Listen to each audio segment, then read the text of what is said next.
Alright, YouTube, I've got another video here. I wanted to go over with some of my gear, explain to you, or explain to some people out there that may want to know what I use for gear. Starting off here, we have a, see if you can see it or not, we have a Shimano Speedmaster, power medium heavy. Starts out lure weight 1 to 5 ounces, paired with a Walmart ugly stick reel, 6:2 to 1 gear ratio. I've got it spooled up with 30-pound depth hunter braid, and I got a 40-pound monofilament shock on there. This reel, believe it or not, paired with this rod, has handled 50 to 60-pound fish. You just don't want to exceed, when you're casting, the lure weight 5 ounces. What I'll do is I'll put a 4 ounce on here with my bait, and this reel will cast all that approximately 120, 130, 40 yards. I mean, this reel is nice. This rod is very nice. Next up, we have replacing my pin battalion. If you've seen in another video where it actually got, I guess you could say it got put to rest. But what we have here, I mean, you can see it's not because of the sun, it's a breakwater. The pin started out at 4 ounce, went to 10 ounce. This is the same action. It's a medium heavy action. 4 to 10 ounce lure weight. I've got it spooled up on my pin Squall 2 15 SD CS with 20-pound Andy, and then I go to a 50-pound offshore angler shock. Next up, I've got 2 of those, by the way, and they're very nice rods. Once again, we're going to offshore angler again, and this is the Ocean Master carbon coil technology. This is a very heavy action rod.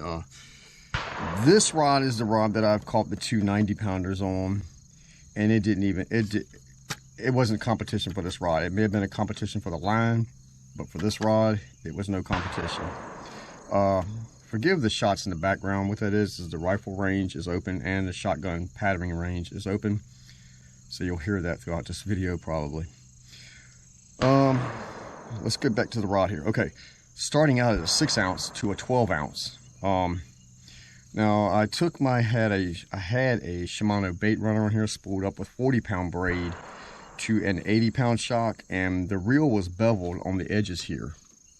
So what happened is the braid was coming off really fast during the cast, and I was getting wind knots going through the guides, and I've lost one rod like that already, and I'm not going to lose another one of this price. This rod was like 200 bucks, just the rod. So what I've got here now is a pin, Fierce 4, spooled up with 20-pound monofilament Andy to an 80-pound shock. Like I said, this rod here is it's a good surf fishing combo. A lot of times you want to get distance if you're fishing from up here and you want distance. These are good combos. All of them that I showed you, they will get distance. The max I probably can get on these are probably 150, but I'm throwing like 6s and 8 ounce weights. Some of them I'm throwing less than like a 4 or 5, so that's pretty good. Once again, I've got, you know, chunks of bait on there and I'm throwing out with an 8 ounce or 4 ounce sinker. So all right, so we got this spooled up with Andy.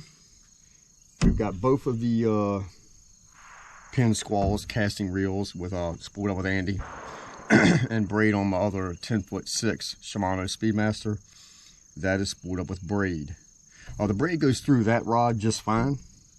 The guides don't give me no problem when casting. I don't get no wind knots. I can't explain what it is other than to say that when you get into the heavier rods like 6s and 12 ounces, you need to cast a weight that's comparable to the line and your shock. Because if you're casting, let's say you got 40-pound braid with a 60-pound shock and you're throwing a 5 ounce sinker, sometimes that line will come off the reel and there's not enough weight going out in your cast.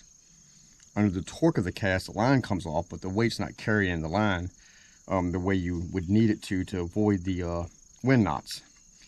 So you need to make sure that when you're casting weights and stuff like that out into the river or wherever you're at, that your weight to line ratio is compatible. What I'm trying to say is you don't want to cast light weights on a heavy line on your bait cast reels, you know, conventional reels, or your spin cast, because you could get the wind knots on the spin cast, which won't go through your guides, and it could probably break your rod. I've had it happen. Or the bait cast, because if you do like a lightweight on a bait cast, same concept, except you're going to get what's called a backlash. So those are the rods I use for distance casting from piers and from the surf. It's a learning curve when getting into casting for distance. You got to understand wind. You got to understand the weight to line ratio. Obviously, even if it's a strong wind coming at you, you don't want to cast into it, because once again, there you go, backlash or wind knots. So I hope this helps. All right,